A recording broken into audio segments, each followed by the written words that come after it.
So you cannot come and tell me, say, digitization. Na mibusa also digitization, no. What daya, udata gumu wa ya unibi. Now, request catch me say, I brought digitization. Bawumia has no idea about digitization. I'm going to prove to you why Mahamudu Bawumia and the MPP should never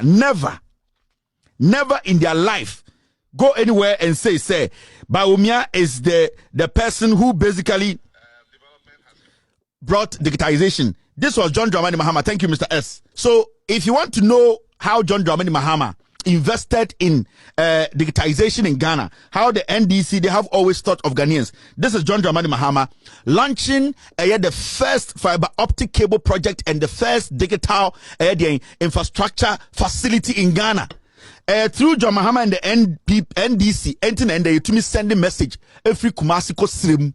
And Nintina and the ultimate send sika every Kumasi ko srim, because some data is stored. Somebody is behind that. And if you say it's a lie, these are the facts. John Dramani Mahama launching the fiber optic cable and the Emma Ghana internet.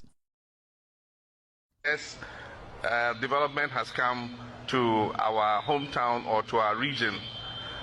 But there are developments that we cannot touch because that cable is buried 1.2 meters in the ground, and so we can't see it. And yet the effect and revolution that it would have on our lives is far more than any brick and mortar you can have. Because communications is driving the economy of the world today. And so if a government invests 38 million euro to open up an information and communication superhighway in an area, it is far more rewarding than any concrete, iron rods or brick and mortar you can have. And so that is the value of the asset you are having today.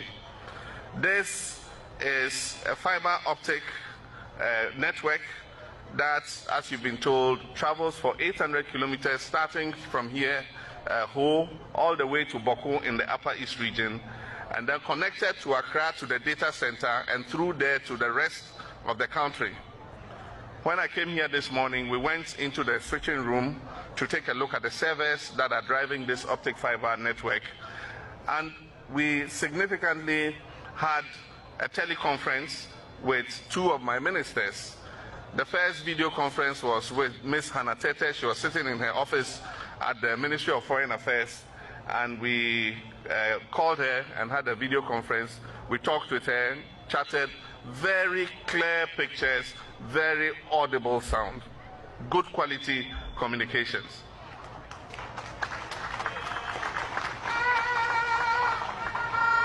And then from there, we called the Upper West Regional Capital, WA, and we spoke to the Deputy Minister of the Upper West region. And there again, very good quality communications, good sound, good video, and it was a very inspiring thing. This fiber optic is going to allow us to do a lot of things. As I said, it's 800 kilometers long. It is going through 120 communities, all the way to our northern border. And it is going through 20 districts. Now, in every district, every public facility is going to be connected to the fiber optic. And so for every district, schools, hospitals, district assembly offices, police stations, you know, just name it, every public facility in the district is going to be connected to the fiber optic. And so it means that we can do e-government, we can do our internet, we can do e-learning, we can do e-health. I mean, any application that we want to do, we have the opportunity to do it now because the infrastructure exists to carry it. Fiber optic can carry video, it can carry voice, it can carry data. And it gives you a huge, what we call broadband.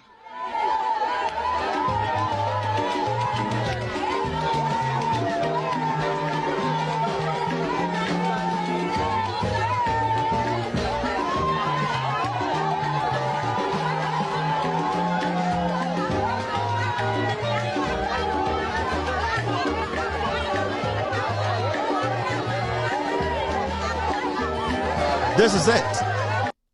E-learning, e-health, e-whatever. 2015, Where John Mahama 2015. Every phone we have before the Ghana be overflow obi wo man Prusia sending video sending sika.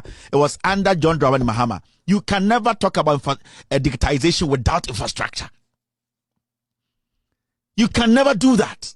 Into where from Bawumia to tell us say or they were introduced to digitization. Where? It was there 2015. It wasn't even the one of the major conversation of John Mahama. He was doing bigger things because these were the basic fundamentals. He was building on communication. He was networking the country together. He was networking the country, and you need to do it progressively, the way he was trying to network our education. So we sit in Ghana, near Manipa Kubia Monkanukre, Mahmoud Bawumia is aimless. He's ignorant about governance. He is basically an empty barrel. He basically feeds on the ignorance of the NPP because majority of them are the foolish masses. Those foolish masses, Nana JB Dankwa Ekan Mrebino, he was referring to the NPP followers. Or see, they are foolish masses because they don't ask questions and they don't read and they don't understand governance. They have put their tribe ahead of development. And those were the people JB Danko Ekufuado Wofa. Anane Nanaika Chiramo say, Omo the foolish masses. We listen to the foolish masses. We listen to the foolish idiots. They don't want anyone to develop. Their interest is just them making money. That is why today we live in Ghana. A government has been in power for 7 years. They have borrowed than any government in our history. 1 trillion. How are we going to pay that money? And these fools are still on the sidelines telling us, give us power. Power for what? We should give you power for what? Because we have given you power for 7 years. And why should anybody hand power to the NPP? Hand power to Bawumia. What has Bawumia achieved in his political career? I am making you understand why we are here today. The NPP is bad news. They are a cluster of criminals coming together to make us think say they want to help us. These are fortified, faulty people.